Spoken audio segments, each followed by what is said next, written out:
యేసుక్రీస్తు నుండి కృపయు సమాధానం కలుగును గాక. Next question.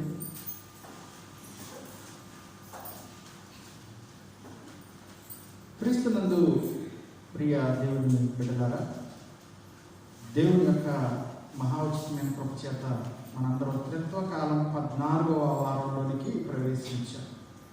త్రిత్వకాలం 14వ వారంలోనికి మనం ప్రవేశించే విషయాలు గుర్తుపెట్టుకుని కొన్ని విషయాలు జాగ్రత్తగా ఆలోచించాం.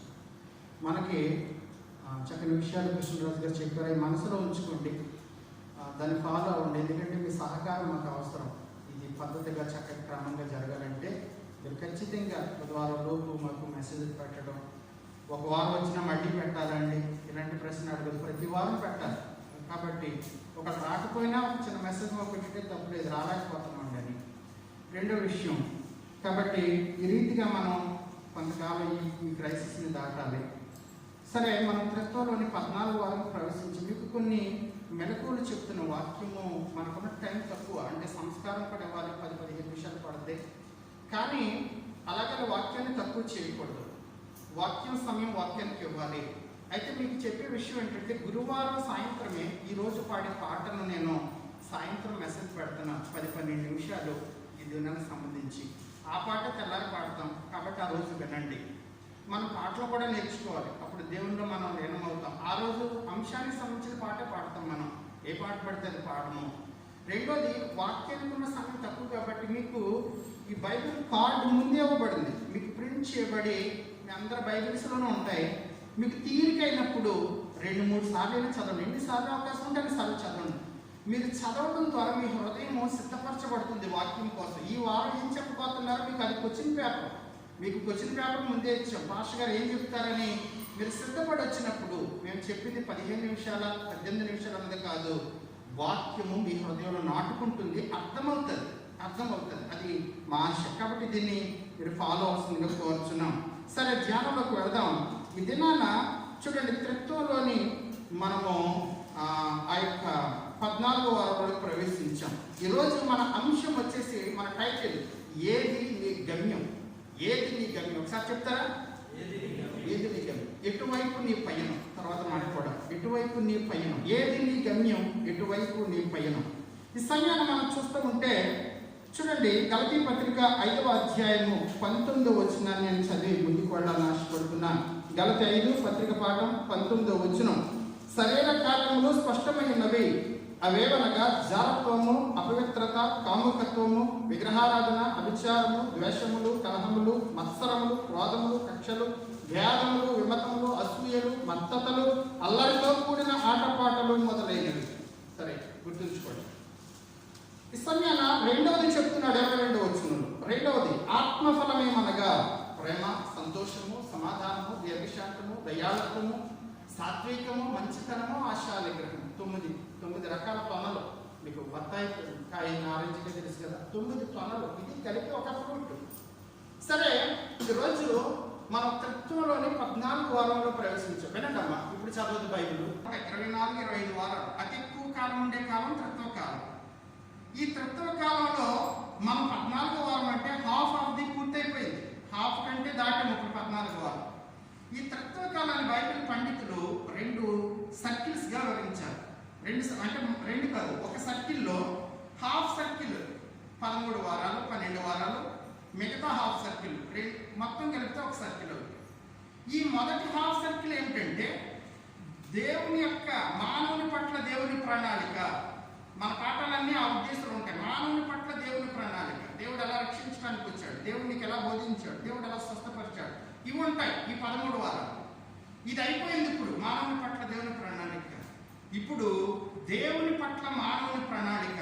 ఈ మిగతా వారాలు నిన్నటి వారం నుంచి మానవుని పట్ల దేవుని ప్రణాళిక. అంటే గుర్తుందా మీకు? నిన్న వారం ఎట్లా ముగించామంటే, ఆ పట్టబడిన సమయాన్ని దేవాలయంలో తీసుకొచ్చి పెట్టాడు. మరలా నేను వస్తాను, 2 దేనారాలు ఇచ్చాడు, వీడిని పోషించు. మరలా వస్తాను, నేను లెక్క చూసుకుంటాను. కాబట్టి మరలా వస్తానని చెప్పాడు. ఇప్పుడు మన పాఠాలు ఏంటంటే, ఆయన వస్తాడు, ఆయన వచ్చే వరకు మనం ఏం ప్రణాళిక, ఎలా సిద్ధపడుతున్నాం, ఏది నీ గమ్యం. సరే, ఇప్పుడు దీన్ని భౌతికంగా కూడా మామూలుగా కూడా ఆలోచన చేస్తుంటే, మానవుని పట్ల దేవుని ప్రణాళిక పూర్తయిపోయింది. రక్షించిన దాన్ని వెనక రక్షించడానికి మనిషి కుమారుడికి వానకాయలు ఇప్పుడు రెండవ రాకడ కొరకు మనం సిద్ధపడటం అనేది మిగిలి ఉంది. రెండవ సర్కిల్ ఇంకా మిగిలి ఉంది. కాబట్టి ఈ రెండవ సర్కిల్లో మనం ఉన్నాము. కాబట్టి ఈ సమయంలో మనం ఆలోచన చేస్తుంటేనేంటి, ధ్యానాన్ని జాగ్రత్తగా ఆలోచన చేయండి, మనసు పెట్టి మరొకసారి వినండి. ఇంటికి వెళ్ళిన తర్వాత కూడా మీకు ఇంకా బాగా అర్థమవుతుంది. ఈరోజు మన యొక్క థీమ్ ఏంటంటే, అంశము Christianity is not about the words, Christianity is not describing the words. అంటే క్రైస్తవత్వాన్ని మాటలతో నిర్వచించేది కాదు. క్రైస్తవత్వం అంటే ఇది, క్రైస్తవం అంటే మాటలతో చెప్పేది కాదు. It is all about practice. It is all అంటే క్రైస్తవత్వం అనేది నువ్వు సాధన చేసేది, నువ్వు ఎక్సర్సైజ్ చేసేది తప్ప మాటలతో క్రైస్తవుడు అంటే ఇది, క్రైస్తవత్వం అంటే ఇది, అది ఇది అని మాటలతో చెప్పేది కాదు. Christianity is not about describing the words, నిర్వచించేది కాదు. ఇది ఒక ప్రాక్టీస్, ఇది ఒక ఎక్సర్సైజ్. చూడండి, జిమ్కి వెళ్ళేవారు ఉంటారు, పొద్దున్న లేచి వాకింగ్కి వెళ్ళేవారు ఉంటారంట.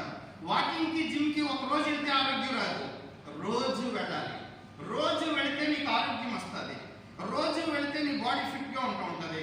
ఒక రోజు చేసి నాకు ఆరోగ్యం వచ్చింది అనుకుంటే నీ భ్రమ.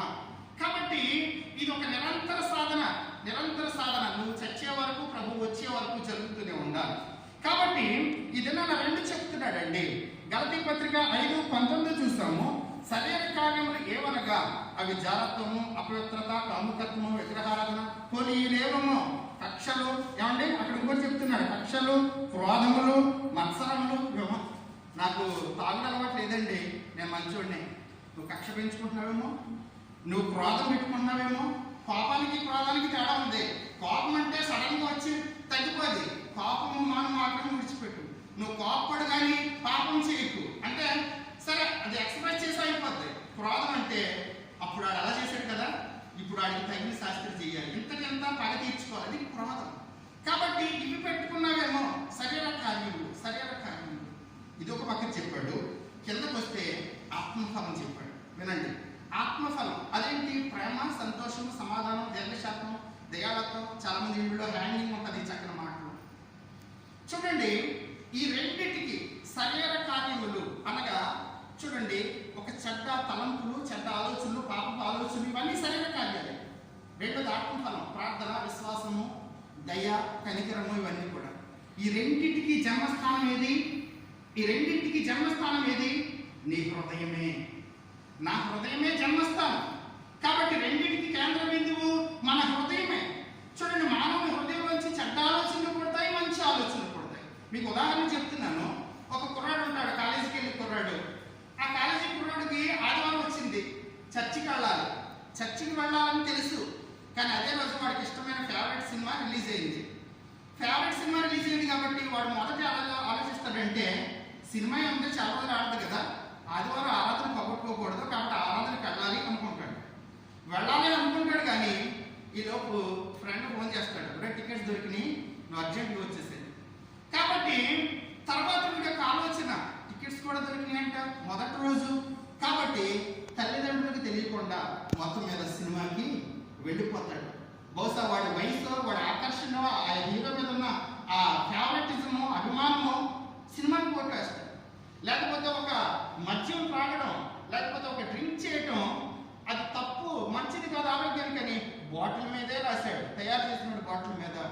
కానీ మిగతా వాళ్ళ యొక్క ప్రోద్బలము, మరి ఇది ఆ పార్టీ కదా, రోజు తాగుతాం ఏంటి, ఏదో మా కోసం, కంపెనీ కోసం.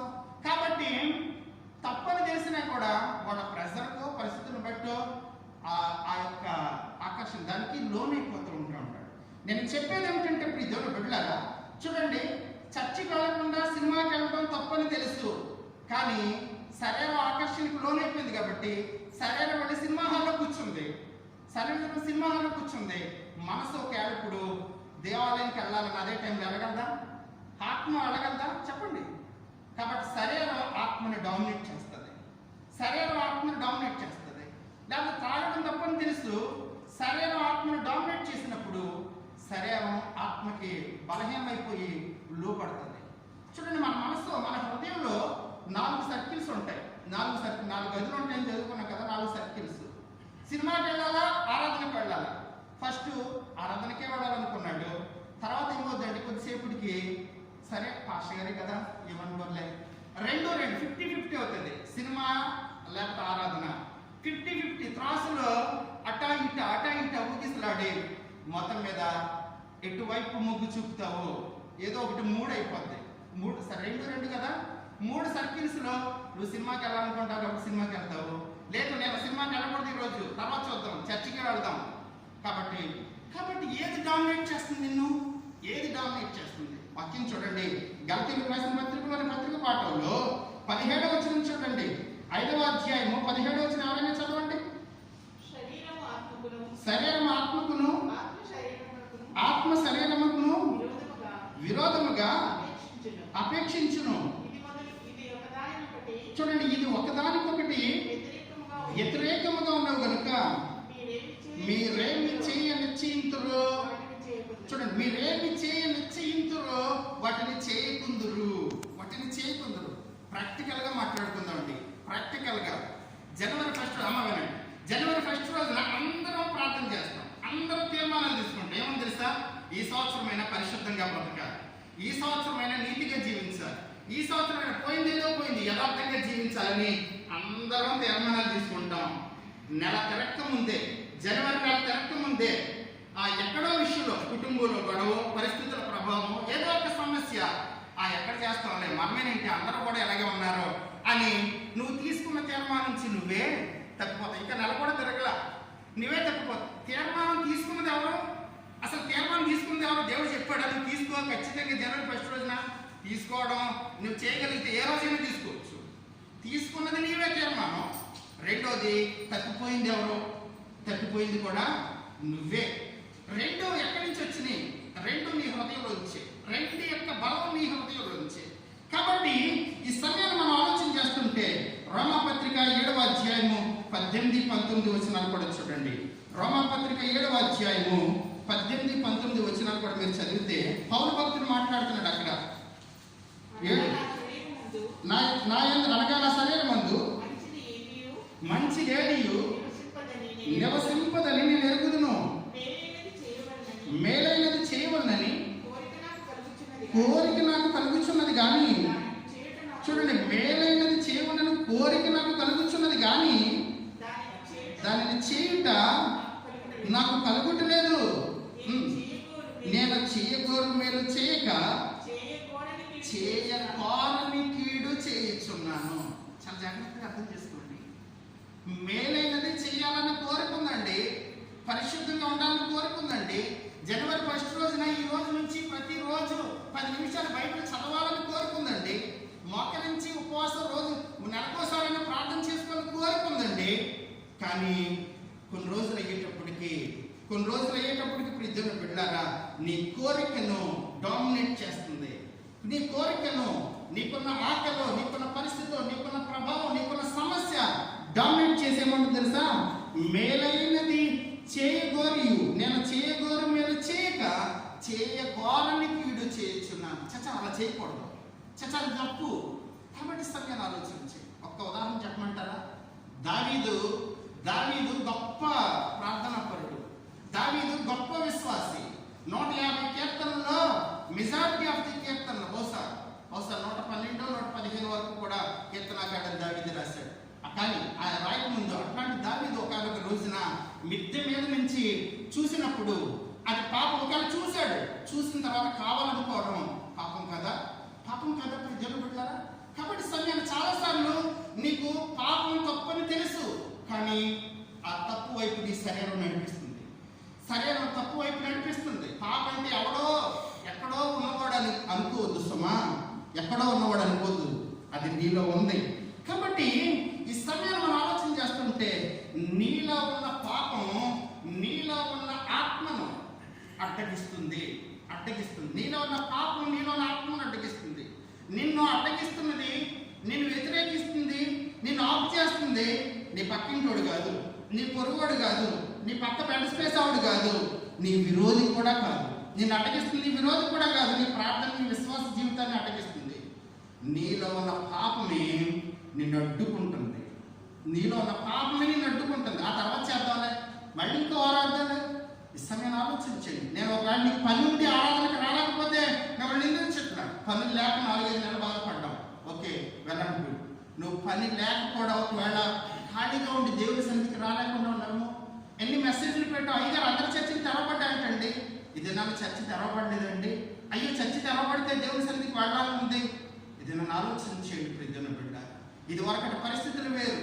నేనే ఒక రోజు మెసేజ్ చెప్పాను, రంపడితే చర్చి మానేస్తారా, వర్షం వస్తే చర్చి మానేస్తారా, చుట్టాలు వస్తే చర్చి మానేస్తారా అని. ఇది నన్ను రంపడితే మీరు రావద్దమ్మా అని చెప్పవలసిన సిచ్యుయేషన్లో ఉన్నాం.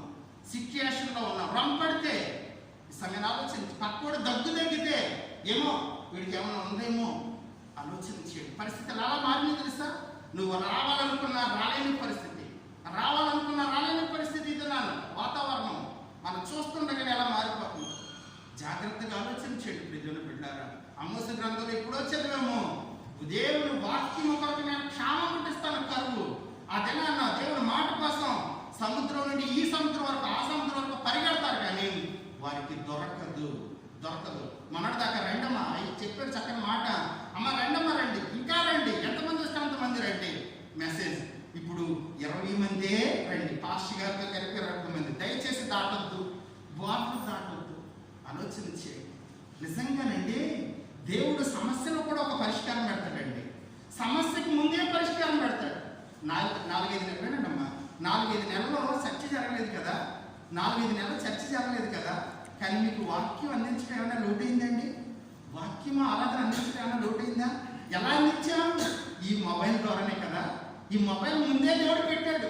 ఈ వాట్సాప్లు, ఈ యొక్క యూట్యూబ్లు, ఫేస్బుక్లు దేవుడు ముందు పెట్టి తర్వాత ప్రాబ్లం పెట్టాడు. కాబట్టి వాక్యం మీకు అందకపోవడం జరగలేదు, మీకు చూడకపోవడానికి దాన్ని ఎవడేం చేయలేడు. కానీ ఆలోచించేయండి. నిజంగా ఈ యూట్యూబే లేకపోతే, ఈ మొబైలే లేకపోతే, ల్యాండ్ ఫోనే ఉంటే ఇది జరిగేదా ప్రియమైన బిడ్డ? దేవుడు పరిష్కారం లేకుండా సమస్య ఎవడో చక్కని మాట చెప్పారు అయ్యగారు, దొంగ ప్రసంగం. నువ్వు సమస్యతో పాటు సమస్యను తప్పించుకునే మార్గం కూడా దేవుడే ఇస్తాడండి. నువ్వు ప్రార్థించగలిగితే, నువ్వు సమస్య కోసం జవాబు కోసం మొరపెట్టగలిగితే దేవుడు ఖచ్చితంగా ఇస్తాడు. నేను ఆ వాక్యం మీరు విన్నారు లేదు, అరుణోదయ వాక్యము మరొకసారి చెప్తున్నాను, నాకు చాలా నచ్చింది. సౌలు దావీదుని చంపాలనుకున్నాడు. ఎందుకు? అతను మంచి పని చేశాడు, కానీ వాళ్ళందరూ పొగిడేశారు కదా. సౌలుకు 1000 కొలది, దావీదుకు 10,000 కొలది అన్నారు. పొగిడినాడు ఎవరో, దావీదు ఎవరు డబ్బులు ఇచ్చాడు వాళ్ళకి. వాళ్ళ ఉత్సాహం అది, ఆ సంతోషంలో. ఇండియా గెలవగానే పాకిస్తాన్ మీద ఒక్కసారి లెగిస్తారు. వాళ్ళు ఎవడో డబ్బులు ఇచ్చాడు వాళ్ళకి, వాళ్ళ సంతోషం అది. అంతటి గొల్యాతు మీద జయించాడని దావీదుకు 10,000 కొలది, సౌలుకు 1000 కొలది అంటే గురుబాబు బతికి బయటపడ్డాన్ని సంతోషించరా? విషపు చూపు నిలిపాడు. ఏ చూపు అంట? విషపు చూపు. ఇప్పుడు దాకా గొల్యాతుని ఎలా జయిస్తారా బాబు అని తలపట్టుకున్నవాడు వారు జయించాడు అప్పుడు నా రాజ్యంలోని సంతోషించరా? శరీర కార్యములు, ఇది కక్ష కాదా? ఇది కక్ష కాదా? ఇది ప్రాణం కాదా? కాబట్టి సరే ఏం చేయలేకపోతున్నాడు. ఆయుధాలు మోసేవాడు కాస్త సహస్రాధిపతి నుంచి ఇంకా నీతిమంతుడికి, ఇంకా మంచివాడిగా ఉంటున్నాడు. సహస్రాధిపతి నుంచి అల్లుడయ్యాడు. ఇచ్చిన ప్రామిస్ ప్రకారం అల్లుడు మేకాలను ఇచ్చి పెళ్లి చేశాడు. అప్పుడు కూడా ముందు కాలం ఇస్తానన్నాడు, ఆడెప్పుడు తప్పించాడు. తర్వాత ముగించుకుందాం. తర్వాత చూడండి, ఆ సౌలు చంపాలనుకుంటున్నాడు కాబట్టి మేకాలు తప్పిస్తూ ఉంటుంది. ఇదిగో మా నాన్న నేను చంపాలనుకున్నాడు కాబట్టి తప్పించింది. అంత మాత్రమేనా? ఏమండి, సౌలు కుమారుడని యోనాతాను దావీదుకి ప్రాణ స్నేహితుడికి ఇచ్చాడు. యోనాతాను అన్నాడు, మా నాన్న నిన్ను చంపాలనుకుంటున్నాడు, దయచేసి వీళ్ళకు ఒక ఇండికేషన్ ఇచ్చాడు. వీళ్ళకు ఎవరండి వీళ్ళు? సమస్య ఎక్కడి నుంచి వచ్చింది? చంపాలనుకున్నవాడు ఎవడు? రాజు సౌలు. కానీ సౌలు కుమార్తెమో తప్పించుకోవడానికి మార్గం చూపించింది. సౌలు కుమారుడని యోనాతానేమో తప్పించుకోవడానికి మార్గం చూపించాడు.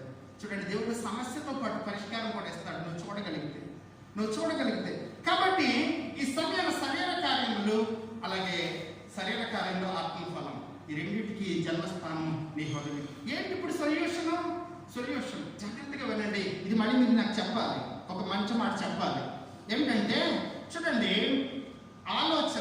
ఒక ఆలోచన నిన్ను ఒక పని చేయిస్తుంది. ఒక ఆలోచన రాత్రి అనుకుంటాం, పలానా మేడంకు ఫోన్ చేయాలి, మెసేజ్ పెట్టాలి, ఇదివరకు పిలిచిందని. ఒక ఆలోచన ఒక పని చేయిస్తుంది. పని మాటికి చేస్తే ఆ పని అలవాటుగా మారుతుంది. ఒకరోజు చేస్తే కాదు, వాకింగ్ రోజు చేస్తే అలవాటు అవుతుంది. పని మాటికి చేస్తే అలవాటు అవుతుంది. మంచి అలవాట్లన్నీ కలిపితే వ్యక్తిత్వం అవుతుంది, పర్సనాలిటీ. అలవాట్లన్నీ కలిపితే పర్సనాలిటీ అవుతుంది, వ్యక్తిత్వం. నీ వ్యక్తిత్వం గమ్యానికి నడిపిస్తుంది. నీ వ్యక్తిత్వం నిన్ను గమ్యానికి నడిపిస్తుంది. ఇప్పుడు మీరు చెప్పాలి, అట్ ది సేమ్ అదే ప్రొసీజర్. ఒక మంచి ఆలోచన అయితే ఏం చేస్తుంది? ఒక మంచి ఆలోచన చెప్పండి, మంచి పని చేస్తుంది. పని కాదు, ఒక మంచి ఆలోచన చెప్పండి, ఒక మంచి పని చేస్తుంది. మంచి పని మాటికి చేస్తే మంచి అలవాటుగా మారుతుంది. చెప్పండి, మీరు మంచి అలవాటుగా మారుతుంది. మంచి అలవాటు మీరు అలవర్చుకుంటే ప్రతిరోజు చక్కగా లేచి ప్రార్థన చేస్తారు, మంచి అలవాట్లు చేస్తే మంచి వ్యక్తిత్వంగా మారుతుంది. మంచి వ్యక్తిత్వం నిన్ను మంచి గమ్యానికి చేస్తుంది. అదే ఎటర్నల్, అదే నిత్య జీవం, మంచి గమ్యానికి చేర్చుతుంది. ఇప్పుడు చెప్పండి, ఒక చెడ్డ ఆలోచన చెడ్డ పని చేస్తుంది, చెడ్డ ఆలోచన చెడ్డ పని చేస్తుంది. చెడ్డ పనులన్నీ కలిపితే చెడ్డ అలవాటుగా మారుతాయి, చెడ్డ పనులన్నీ కలిపితే చెడ్డ అలవాటుగా మారుతాయి. చెడ్డ అలవాట్లన్నీ కలిపితే చెడ్డ వ్యక్తిత్వం. చెప్పాలి మీరు, చెడ్డ అలవాట్లన్నీ కలిపితే చెడ్డ వ్యక్తిత్వం నిన్ను చెడ్డ ఏం చెప్తుంది? చెడ్డ, మీరు వెళ్ళలేదా టైటిల్? చెడ్డ అలవాట్లన్నీ కలిపి చెడ్డ వ్యక్తిత్వం నిన్ను ఎక్కడికి నడిపిస్తుంది? చెడ్డ గమ్యానికి నడిపిస్తుంది. చెడ్డ గమ్యమే హెల్, నరకం. చూడండి, మంచి వ్యక్తిత్వం మంచి గమ్యానికి నడిపించింది, చెడ్డ వ్యక్తిత్వం చెడ్డ గమ్యానికి నడిపించింది. ఒక్క మాట చెప్పనా, దీనికి ఫస్ట్ బిగినింగ్ ఏంటి? ఆలోచన. ఆలోచన. కాబట్టి నీ ఆలోచన నీ గమ్యాన్ని డిసైడ్ చేస్తుంది. నీ ఆలోచన, ఈరోజు చర్చికి రావాలన్న ఆలోచన నేను ఇక్కడికి చేర్చింది ఈ గమ్యానికి. ఈరోజు ఒకవేళ చర్చికి రాకుండా ఇంకేదో చేద్దాం అనుకుంటే అక్కడికి నేను నడిపిస్తాను. వాక్యం చూడండి, ముగించుకుందాం. ద్వితీయోపదేశకాండం 30వ అధ్యాయం 19వ వచనం. ద్వితీయోపదేశకాండం 30వ అధ్యాయం 19వ వచనం తీసుకుని చదవండి. 30:19.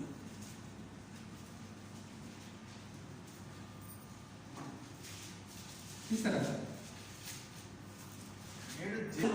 ఆశీర్వాదమును శాపమును నేను నీ ఎదుట ఉంచి భూమి ఆకాశములను నీ మీద.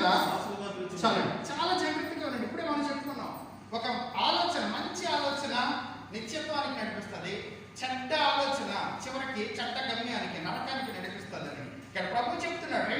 రెండు నీ ముందు ఉంచారు, జీవమును మరణము, ఆశీర్వాదమును శాపమును. నువ్వేం కావాలో కోరుకో. ఎప్పుడు కోరుకోవాలండి? ఎప్పుడు కోరుకోవాలి? చచ్చిపోయాక కోరుకోగలవా? చచ్చిపోయాక కోరుకుంటారు అసలు? చచ్చిపోయిన వాడికి అన్నము అయ్యి ఇవి పెడతారు. మా నాన్నకి ఇది ఇష్టం అండి.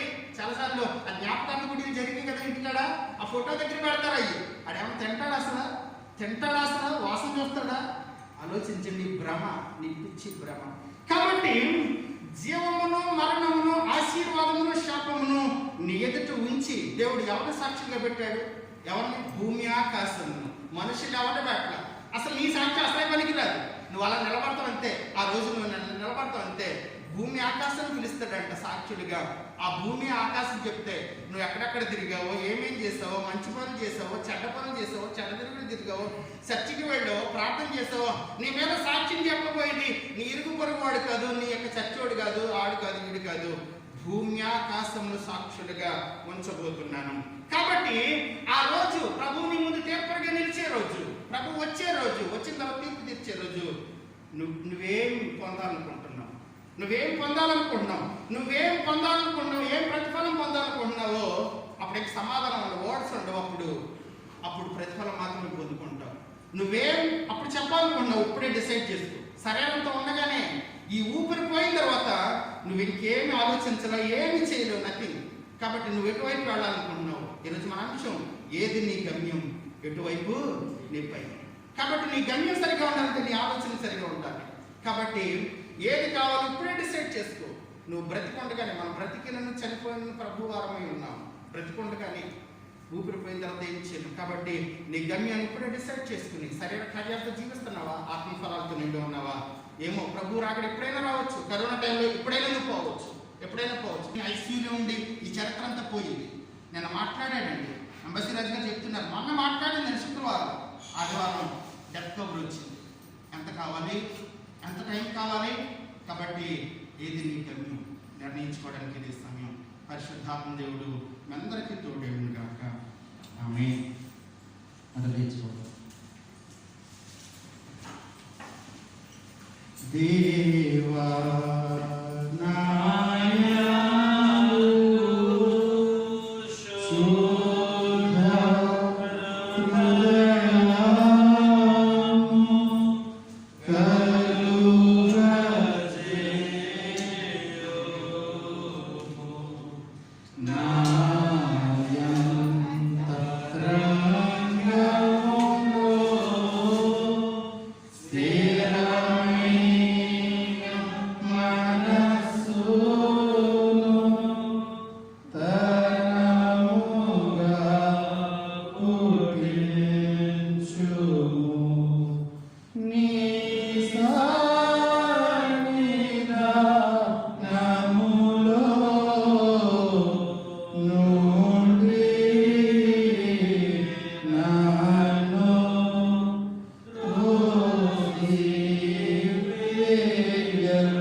సమయాన్ని అదే రీతిగా నిలబడి ఉండండి. మనం సంస్కారపు ఆరాధన జరిగించుకుందాం.